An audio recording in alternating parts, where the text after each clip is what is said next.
우리 오늘 옆 사람과 인사 나눌 때 히브리서 3장 13절 말씀 가지고 오늘은 진리를 따라 걸어야 하는 날입니다. 이렇게 한번 인사 나누겠습니다.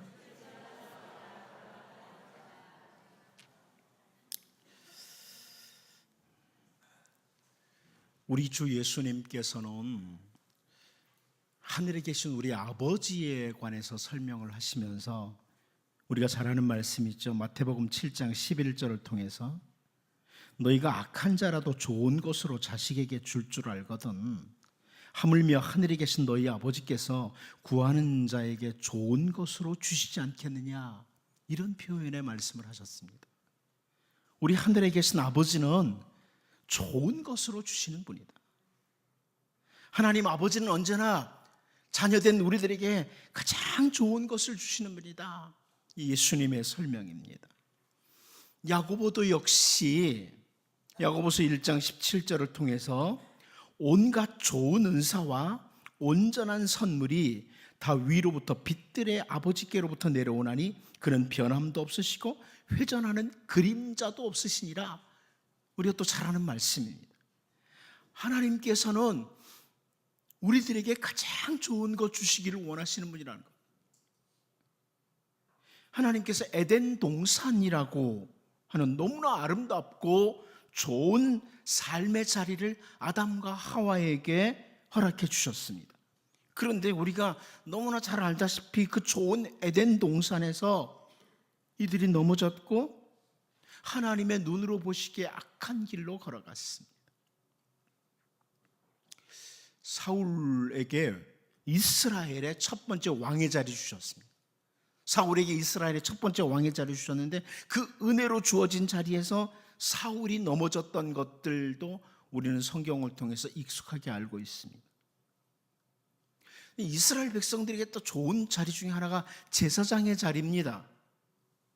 제사장의 자리도 하나님의 좋은 자리로 은혜로 주신 자리 중에 하나예요. 그런데 어느 날 제사장의 자리에 있던 엘리에게 하나님의 사람이 찾아왔습니다. 그리고 사무엘상 2장 18절 말씀을 보면 28절을 보면 이스라엘 모든 지파 중에서 내가 그를 택하여 내 제사장으로 삼아 그가 내 제단에 올라 분향하며 내 앞에서 에봇을 입게 하지 아니하였느냐? 이스라엘 자손이 드리는 모든 화제를 내가 네 조상의 집에 주지 아니하였느냐? 이런 말씀을 하십니다. 지금 엘리에게 주어진 그 제사장의 자리는 한마디로 말하면 하나님이 은혜로 주신 자리라는 거예요. 이스라엘 모든 백성들 가운데 선택함을 받은 자리, 에봇을 입고 하나님을 섬기도록 해주는 자리, 하나님께 드려지는 것 중에 음식을 베풀어 주시는 자리, 이렇게 제사장의 자리는 은혜로 주어진 자리였다, 이런 설명을 해줘요. 그런데 이어서 다음 절을 보면 사무엘상 2장 29절에 너희는 어찌하여 내가 내 처소에서 명령한 내 제물과 예물을 밟으며 내 아들들을 나보다 더 중히 여겨 내 백성 이스라엘이 드리는 가장 좋은 것으로 너희들을 살찌게 하느냐? 이렇게 책망의 말씀을 하십니다. 그 은혜로 주어진 자리에서, 하나님이 은혜로 주신 자리에서 하나님의 눈으로 보시기에 악을 행하고 있는 엘리의 두 아들 홈니와 비느하스, 그리고 그 죄를 방관하는 제사장 엘리의 실패를 지적하는 거죠. 여러분, 이렇게 하나님께서 우리에게 은혜로 참 좋은 자리로 주신 그 자리에서 넘어지도록 하는 일을 사탄은 끊임없이 우리를 유혹합니다. 하나님이 우리에게 주신 은혜의 자리에서 넘어지도록 하는 일, 이게 사탄의 유혹 중에 하나라는 거죠. 사도 베드로는 베드로전서 2장 9절을 통해서 그러나 너희는 택하신 족속의 왕같은 제사장들이요 거룩한 나라요 그의 소유가 된 백성이니 이는 너희를 어두운 데서 불러내어 그의 기이한 빛에 들어가게 하시니에 아름다운 덕을 선포하게 하려 하심이라, 이런 선포를 합니다. 우리 주 예수 그리스도의 그 십자가, 그 대속의 은혜를 입은 우리들은 하나님의 택하신 족속이다, 그리고 왕같은 제사장이라, 이런 표현입니다. 왕같은 제사장. 이것은 우리에게 정말 좋은 자리를 주셨다는 거죠. 우리가 바로 그 은혜로 인해서 이 시대의 왕이요 제사장이라 너무 귀한 자리에 있다, 이것을 보여줍니다. 우리는 이 시대의 왕 같은 제사장들입니다. 바울 사도가 고린도전서 10장 11절을 통해서 그들에게 일어난 이런 일은 본보기가 되고 또한 말세를 만난 우리를 깨우치기 위하여 기록되었느니라 이렇게 말씀합니다. 여러분, 우리에게 은혜의 자리가 주어졌는데요, 오늘 내게 주어진 모든 삶의 자리가 은혜의 자리라는 것을 먼저 기억하고, 그 은혜의 자리에서 우리보다 먼저 살았던 사람들이 실패했던 것들을 좀 보면서 우리에게 주어진 자리에서 늘 신실하게 걸어가는 이런 주의 백성들로 우리 자신과 우리 가정이 그렇게 걸어감으로 하나님의 은혜가 임하는 이 복이 여러분 가정에 충만하게 임하기를 바랍니다. 첫 번째로 제가 살펴보고 싶은 것은 부친과 맺은 하나님의 약속으로 인하여라는 부분입니다. 부친과 맺은 하나님의 그 약속으로 인하여. 우리 본문 1절 같이 한번 읽어보도록 하겠습니다. 같이 한번 보겠습니다. 시작. 유다의 왕 아하시아의 아들 요아스의 제23년에 예후의 아들 여호아하스가 사마리아에서 이스라엘 왕이 되어 17년간 다스리며. 예후의 아들, 우리가 앞부분에 봤던 예후 기억하시죠? 대단한 존재였는데 예후의 아들 여호아하스가 북이스라엘의 왕이 되어서 17년을 다스렸다, 이 설명을 해주고 있습니다. 우리가 그 예후에 대해서 살펴볼 때 하나님께서 예후에게 주신 약속이 하나 있습니다. 예후에게 주셨던 약속이 있는데 열왕기하 10장 30절에서 우리가 살펴봤었어요. 열왕기 10장 30절을 보면 여호와께서 예후에게 이르시되 네가 나 보기에 정직한 일을 행하되 잘 행하여 내 마음에 있는 대로 아합 집에 다 행하였은즉 네 자손이 이스라엘 왕위를 이어 4대를 지내리라 하시니라 그랬습니다. 약속이죠. 예후가 아합의 집을 진멸하는 이 일을 성실하게 수행을 했어요. 열정을 가지고 수행을 했습니다. 그래서 하나님께서 예후야, 네가 정말 잘했다. 내가 너에게 맡긴 그 일을 정말 잘했다. 그러므로 내가 네 후손들, 내 자손들이 앞으로 4대 동안 이스라엘의 왕위를 이어가게 하도록 하겠다, 이런 말씀을 약속으로 주신 거예요. 물론 이 예후가 모든 일을 잘한 것은 아닙니다. 모든 일을 다 잘한 건 아닙니다. 하지만 이스라엘을 온통 어둠으로 끌고 갔던 그 바알을 척결하는 이 일에 있어서는 예후가 정말 잘했습니다. 열정을 가지고 잘했습니다. 그래서 하나님께서 네 자손이 이스라엘 왕위를 이어 4대를 지내리라, 이런 약속을 해주셨어요. 그런데 오늘 본문을 보면 하나님께서 과거에 그 아버지 예후와 했던 약속, 예후와 맺은 약속을 예후가 죽은 후에도 지켜주시는 거예요. 그래서 그 여호아하스가, 예후의 아들 여호아하스가 북이스라엘의 왕의 자리에 앉게 됐다. 이게 오늘 본문 말씀입니다. 아버지와의 약속으로 인해서, 부친과 맺은 하나님의 약속으로 인해서 여호아하스가 왕의 자리에 앉게 됐다, 이런 의미의 말씀입니다. 한마디로 이 여호아하스가 그 사람이 자기 잘남으로 워낙 뛰어난 사람이라 그래서 왕의 자리에 앉게 된 게 아니라는 거죠. 약속을 신실하게 지키시는 하나님, 약속을 반드시 지키시는 그 하나님의 은혜로 인하여 왕의 자리가 주어진 겁니다. 만일 이 여호아스가 왕의 자리에 딱 앉아 있으면서 이 자리는 하나님의 은혜로 주어진 자리라, 이것을 늘 인식하고 살았더라면 이 여호아스는 그 왕의 자리에서 실패가 아니라 승리의 자리로 그 자리를 이끌고 갔을 겁니다. 은혜로 주어진 자리라. 여러분, 우리에게 시선을 좀 돌려봐야 됩니다. 오늘 나에게 주어진 자리는 은혜로 주어진 자리입니다. 이거 놓치면 안 됩니다. 은혜로 주어진 자리라.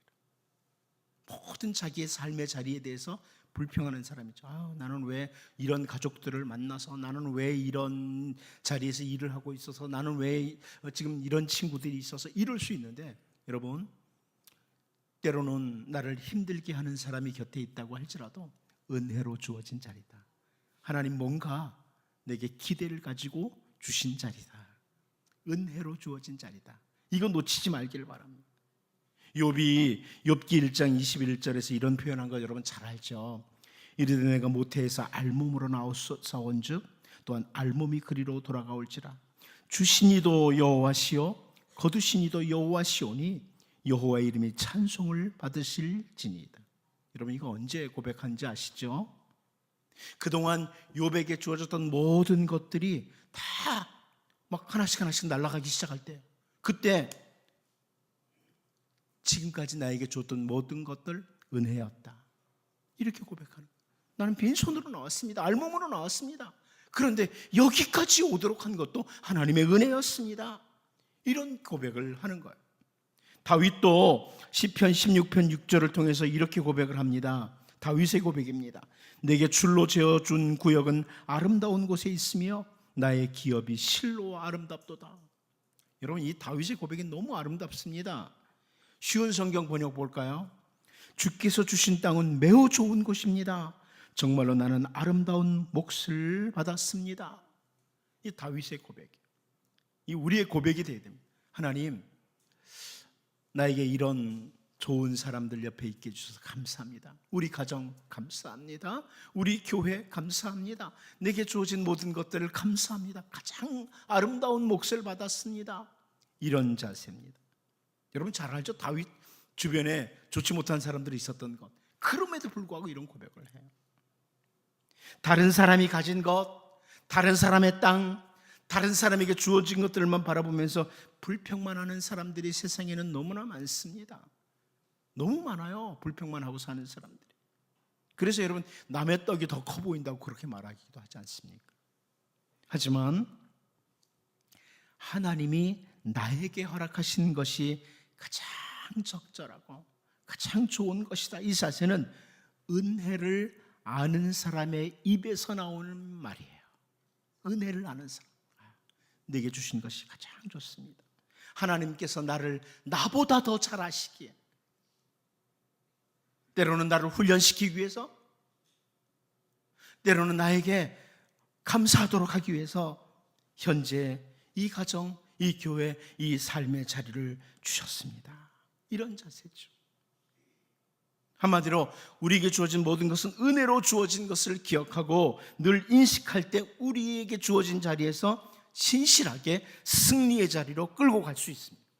여호아스가 내게 왕의 자리를 주신 것은 은혜였다, 철저히 하나님의 은혜였다, 이것을 늘 기억했더라면 여호아스의 인생은 실패하지 않았을 거예요.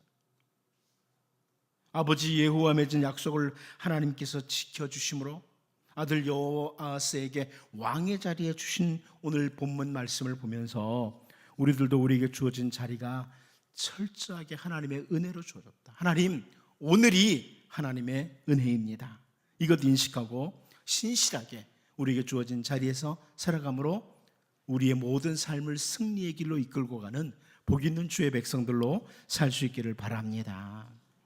두 번째로 저는 오늘 본문에서 하나님의 눈에는 어떠한가, 이 부분을 보기를 원합니다. 하나님의 눈에는 어떠한가. 우리 본문 2절 같이 한번 읽어보도록 하겠습니다. 같이 봅니다. 시작.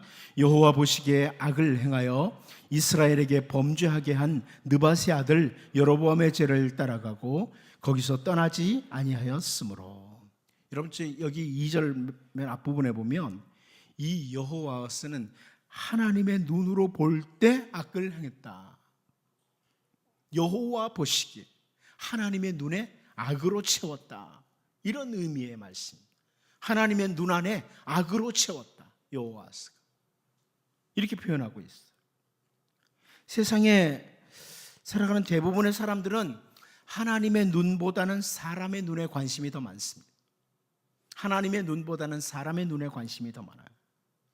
근데 우리 주 예수님께서 하신 말씀 잘 알죠? 마태복음 6장 1절, 사람에게 보이려고 그들 앞에서 너희 의를 행하지 않도록 주의하라. 그리하지 아니하면 하늘에 계신 너희 아버지께 상을 받지 못하느니라. 이런 말씀을 주님이 해주셨습니다. 어떤 우리가 의로운 일을 행하면서 사람들의 눈에만 좋게 보이려고 행하는 이런 사람들이 너무나 많기에 주시는 메시지예요. 사람의 눈을 의식하는 사람.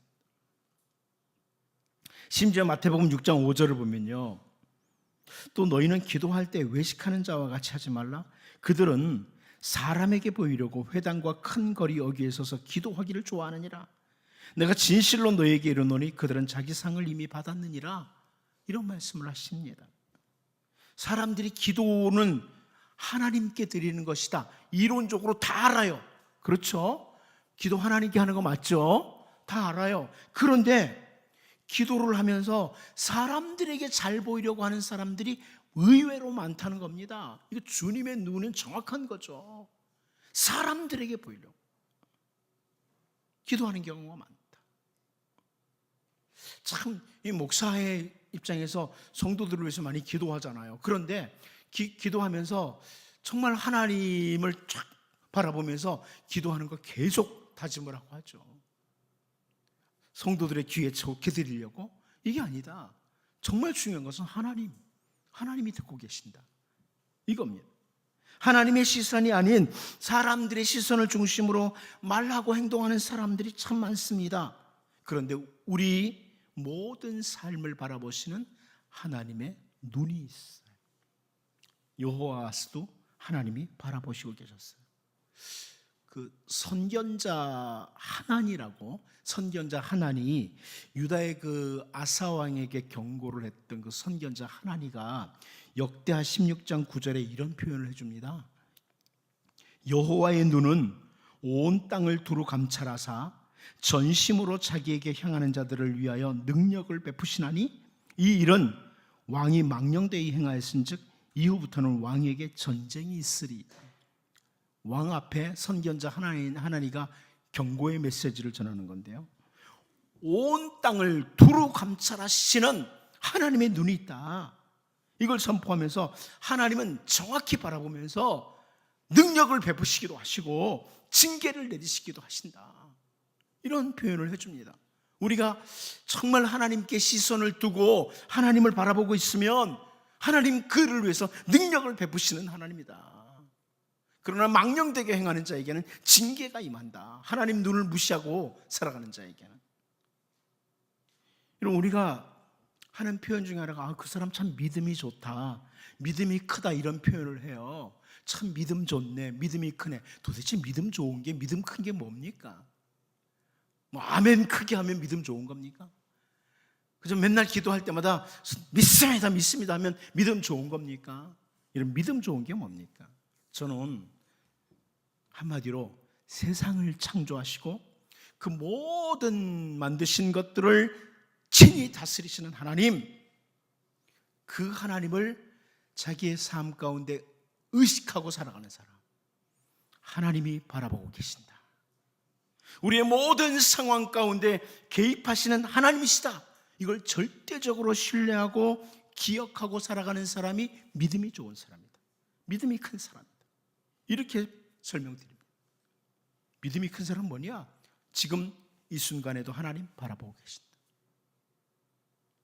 내가 지금 이 고통을 당할 때에도, 내가 기도할 때에도, 이때도 하나님 바라보고 계신다. 이걸 인식하고 사는 사람이 믿음이 좋은 거예요. 우리 주님이 그렇게 말씀하셨어요. 우리 주님이 그 가버나움에 들어가셨을 때 한 백부장의 하인을 고쳐주신 일이 있었습니다. 그때 주님이 마태복음 8장 10절에서 뭐라고 말씀하냐면, 예수께서 들으시고 놀랍게 여겨 따르는 자들에게 이르시되 내가 진실로 너희에게 이르노니 이스라엘 중 아무에게서도 이만한 믿음을 보지 못하였느니라. 이 백부장의 믿음이 크다는 거죠. 백부장의 믿음이 크다. 왜 백부장의 믿음이 큰가요? 이 백부장이 당시 유대 지도자들보다 성경을 더 많이 알고 있었기 때문에 그래서 네 믿음이 크다 이렇게 말했을까요? 아닙니다. 이 백부장은 주님이 어떤 분이신지 이론적으로만 알고 있는 게 아니라 삶에서 신뢰하는 거예요. 삶에서 신뢰하는 거예요. 내 모든 삶의 자리를 바라보고 계시고 이 삶의 자리에 개입하시는 하나님, 하나님의 눈을 본 거예요. 하나님을 본 거예요. 오늘 본문의 여호와스를 보면 가장 정확히 바라보시고 두루 살피시는 하나님의 눈을 전혀 의식하지 않은 채 사람들의 눈에만 관심을 가졌던 대표적인 사람이 여호와스입니다. 그러므로 하나님 보시기에 악한 행동을 했다고 열왕기 기자가 기록을 하고 있는 거죠. 여러분, 하나님께서 내게 주신 그 은혜의 자리에서 사람의 눈만 의식하고 살아가는 자가 아니라 언제나 온 세상을 두루 살피시는 하나님의 눈으로 보시기엔 어떤가, 하나님이 바라보실 때는 어떤가, 이것을 돌아보면서 삶을 살아가는 정말 복 있는 자, 하나님의 능력과 은혜를 입을 이런 사람들로 살아갈 수 있기를 바랍니다. 마지막 한 가지 더 보겠습니다. 누구의 뒤를 따르는가 하는 겁니다. 은혜로 주어진 자리에서 누구의 뒤를 따르는가 하는 부분입니다. 오늘 본문 2절을 다시 한번 읽어봅니다. 보겠습니다. 시작. 여호와 보시기에 악을 행하여 이스라엘에게 범죄하게 한 느바스의 아들 여로보암의 죄를 따라가고 거기서 떠나지 아니하였으므로. 제가 이 2절을 다시 그 현대어 성경이 어떻게 번역해 줬는지 좀 보면요, 이렇게 번역해 줬습니다. 그러나 여호아하스는 여호와의 마음에 들지 않는 악한 일을 하였다. 즉 그는 여로보암이 이스라엘 백성을 꾀어 섬기게 한 우상 숭배에 빠져서 음행과 술수를 저지르고 거기서 떠나지 않았다. 이렇게 설명을 자세히 해주고 있습니다. 여로보암의 뒤를 따라갔다는 게 뭐냐? 이걸 보여줘요. 여로보암이 이스라엘 백성들을 유혹해서 우상 숭배의 길로 끌고 갔잖아요. 백성들을 유혹을 했어요. 음행과 술수를 저지른 잘못을 했습니다. 그런데 예후의 아들 여호아스가 그 여로보암의 죄, 그 뒤를 따라갔다는 겁니다. 그 뒤를 따라갔다. 여러분, 이 땅에는 참 많은 사람들이 살다가 떠나갔습니다. 여호아스 이전에도 많은 사람들이 걸어간 길들이 있었어요. 그리고 그 가운데 하나님 앞에 정말 올바로 걸어가고자 애를 썼던 다윗 왕과 같은 사람도 여호아스 앞에 있어요. 올바로 걸어가려고 애를 썼던. 그런데 여호아스는 그 많은 사람들이 걸어간 길 가운데 왕의 자리에서 백성들을 우상 숭배의 길로 유혹을 했던 여로보암의 뒤를 따라갔다. 성경이 그렇게 기록을 해줘. 여로보암의 뒤를 따라갔다. 그리고 열왕기 기자는 이 여호아스가 그 잘못된 죄의 길에서 떠나지 않았다, 이렇게 강조해주고 있습니다. 여러분, 우리가 이 세상에 살아가는 동안에 나는 누구를 따라가는 자인가? 참 중요한 부분 중에 하나입니다. 나는 누구를 따라가는 자인가? 하나님께서 선지자 호세아를 통해서 호세아 6장 7절에서 이런 말씀하십니다. 호세아 6장 7절을 보면 그들은 아담처럼 언약을 어기고 거기에서 나를 반역하였느니라, 이런 설명을 합니다. 북이스라엘 백성들이 인류의 시조인 아담처럼 언약을 어겼다, 그리고 하나님을 반역했다, 이런 설명이에요. 선지자 호세아를 통해 지적하는 게, 아담이 과거에 에덴 동산에서 언약을 어겼던 것처럼 이스라엘 백성들이 아담이 걸어간 그 길을 걸어갔다는 거죠. 죄를 짓는 아담, 하나님을 거역하는 아담의 죄를 따라갔다, 선지자 호세아의 지적입니다. 그런데 여러분, 사도 베드로는 베드로전서 2장 21절에서 이렇게 설명을 합니다. 이를 위하여 너희가 부르심을 받았으니 그리스도도 너희를 위하여 고난을 받으사 너희에게 본을 끼쳐 그 자취를 따라오게 하려 하셨느니라. 그리스도, 예수님이 걸어가신 그 길. 우리말 성경은 이렇게 번역했습니다. 여러분은 이것을 위해 부르심을 받았습니다. 그리스도께서도 여러분을 위해 고난을 당하시고 여러분에게 본을 남겨주심으로 그분의 발자취를 따르게 하셨습니다. 그분의 발자취, 예수님의 발자취. 우리 주님이 본으로 걸어가신 그 발자취를 따라가는 사람이 그리스도인이라는 거예요. 그리스도인이 누구냐? 주님의 발자취를 따라가는 사람입니다. 오늘 본문에서 백성들을 유혹해서 우상 숭배의 길로 끌고 갔던 여로보암의 뒤를 따르는 여호아스를 보면서, 여러분, 우리에게 주어진 모든 삶의 자리에서 정말 우리의 롤 모델은 누구냐? 우리 주 예수 그리스도라는 거예요. 예수 그리스도를 본받아 그리스도의 발자취를 따라가는 신실한 주의 백성으로 살 수 있기를 바랍니다. 기도하겠습니다. 하나님 아버지, 은혜로 주어진 자리였습니다. 오늘 우리들도 역시 은혜로 주어진 자리입니다. 삶을 살아가는 동안에 언제나 우리의 모든 삶의 자리가 은혜로 주어진 자리라는 것 놓치지 않게 하여 주옵소서. 그리고 이 은혜로 주어진 자리에서 사람들의 눈만 의식하고 살아가는 자가 아니라 언제나 온 세상을 두루 살피시는 하나님의 눈으로 보시기 어떠한지 정말 복 있는 주의 백성으로 살게 도와주시고, 여로보암의 뒤를 따랐던 여호와스 왕을 보면서 하나님께 주신 우리 은혜의 자리에서 오직 예수 그리스도를 본받아 그리스도의 발자취를 따라 한 걸음 한 걸음 걸어가는 신실한 주의 백성들 되게 하여 주옵소서. 예수님의 이름으로 기도하옵나이다. 아멘.